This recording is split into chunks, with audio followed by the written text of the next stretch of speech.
جی السلام علیکم. جی آپ پوچھیے. جی وعلیکم السلام. اچھا میرا سوال یہ ہے کہ انسان پہلے آیا ہے اور اسلام بعد میں آیا. اللہ تعالیٰ نے پہلے انسانیت بنائی ہے, ٹھیک ہے, تو ہم لوگ کیوں اسلام کو اوپر پہلے ہر چیز میں اسلام کو گھساتے ہیں؟ ہمیں پہلے ایک اچھا انسان بننے کی ضرورت ہے.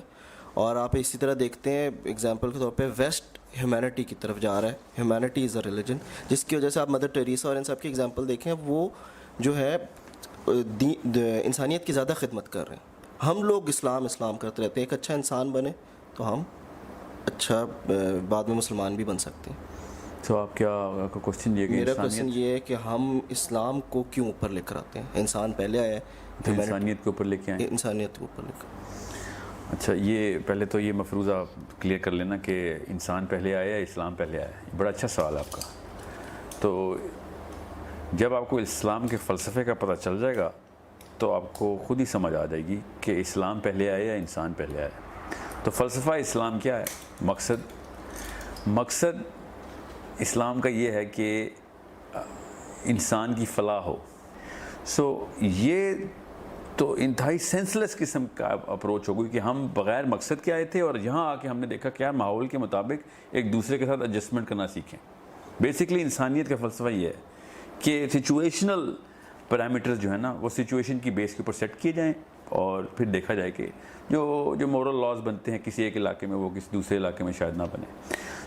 بیسس کیا ہے کہ پہلے اللہ نے مقصد بنایا, پھر اس مقصد کو پورا کرنے کے لیے انسان بنایا, اور وہ مقصد اصل میں اسلام ہے. یہ اگر میں سوچ لیا کہ ہاں انسان بنانے کے بعد اللہ نے سوچا کہ ہاں ان کے ساتھ اب کیا کیا جائے, تو پھر کوئی بیسک گائیڈ لائنز بنا دی, تو یہ تو اللہ تعالیٰ کی فراست کے اوپر سب سے بڑی چوٹ ہے. پھر اللہ تعالیٰ کی فور سائٹ ہی نہیں تھی, اس کا مطلب ہے. تو ہم اس ڈیٹی کو سمجھے ہی نہیں ہیں اگر ہم یہ نہیں سمجھے کہ پہلے انسان آیا تھا یا پہلے اسلام آیا تھا. اللہ تعالیٰ کی جو الوہیت ہے اس کو سمجھنے کے بعد خود ہی سمجھ آتی ہے کہ پہلے اسلام آیا تھا, کیونکہ اللہ پہلے آئے تھے. ٹھیک ہے, اللہ تو پہلے ہیں. تو اللہ تعالیٰ نے پہلے ایک پورا کا پورا مقصد بتایا, سوچا کہ بھائی اس طریقے سے یہ کرینے بنانے ہیں, یہاں تک پہنچانا ہے کسی ایک مخلوق کو, کس مخلوق کو کہ اس کے اندر ایک کیپیبلٹی ہو کہ وہ ان کرینوں کے اوپر سے چلتے چلتے یہاں تک پہنچ جائے.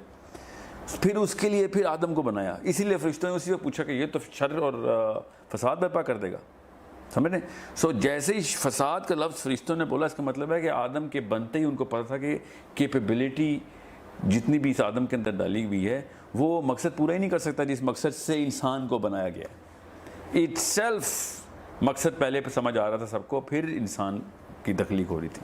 اور یہ صرف انسان کے اوپر بات نہیں آتی, کسی بھی ایک زندہ چیز کو دیکھ لیں تو آپ کو پتہ چلے گا کہ یار کسی مقصد سے ہی اس چیز کو بنایا گیا ہے, چاہے وہ پھل سبزی ہو, جانور ہوں, یا بھی کوئی بھی درخت, پیڑ, پھول, پودے ہوں. آپ کو ہر چیز کا مقصد نظر آتا ہے. اس کا مطلب یہ ہے کہ مقصد کے لیے انسان کی پیدائش ہو رہی ہے اور مقصد ہی کے لیے اس کی پرورش کی جا رہی ہے. اور انسانیت کا مذہب کیا کہتا ہے کہ now we are in certain situations, اور سچویشن کے اوپر کیا کیا لاز اینڈ ریگولیشن بنانے چاہیے. جس طرح انسان اپنے قانون بناتا ہے کہ چوری ہو گئی تو چلو چوری کے خلاف قانون بنا دیں, زنا ہو گیا تو زنا کے خلاف قانون بنا دیں. ہر چیز کی ریئیکٹیو میجر کے اوپر قوانین بنتے ہیں. اللہ تعالیٰ کے قوانین بغیر کسی انسان کے بھی ویسے ہی ہیں جیسے کہ انسانوں کے ہونے کے بعد لگتے ہیں. اور یہی خوبصورتی ہے لوح محفوظ کی کہ پہلے سب قدر کا تناسب کر دیا گیا کہ کس پیمانے کے اوپر کیا کیا چیز کہاں پہ اپلائی کی جائے گی, چاہے وہ شریعہ کے قوانین ہو, چاہے وہ یونیورسل بیلنسز ہوں کہ سٹار کتنے حجم کا بنے گا, کہ distance of plants versus the sun کیا ہوگا, کتنے آسمان بنائے جائیں گے, یہ سارے. تو اسلام نے اس کا آنسر بڑا اچھا دیا ہے کہ پہلے اللہ تعالیٰ نے جبرائیل بنائے, جنت اور دوزخ بنائی, پھر جبرائیل سے کہا جا کے دیکھ کیسی بنی ہے. اس وقت آدم نہیں بنے ہوئے, جنت دوزخ پہلے سے بنی ہوئی ہے. اس کا مطلب ہے مقصد کا تعین پہلے سے ہی ہو چکا ہوا ہے, پھر کہیں جا کے انسان بنا ہے اس مقصد کو پورا کرنے کے لیے. عوام میں بات پھیلا دی گئی ہے کہ یار یہ تو انسان کے لیے اسلام آیا. اصل میں اسلام کے لیے انسان آیا ہے. یہ سائیکالوجی میں بنا دیا گیا ہمارے کہ انسانیت سب سے بڑا مذہب ہے. انسانیت سب سے بڑا مذہب ہے. انسانیت ایک چھوٹا سا سب سیٹ ہے اسلام کا. انسانوں کے علاوہ بھی اللہ کا وہی مذہب ہے کہ جو انسانوں سمیت ہے. تو اس کا مطلب ہے انسانیت ایک چھوٹا سا مذہب ہے اسلام کے اندر. اگر اسلام اس چیز میں لوگوں کو کنفیوژن ہے تو اس کا مطلب ہے ان کو اللہ سمجھ ہی نہیں آیا ابھی تک.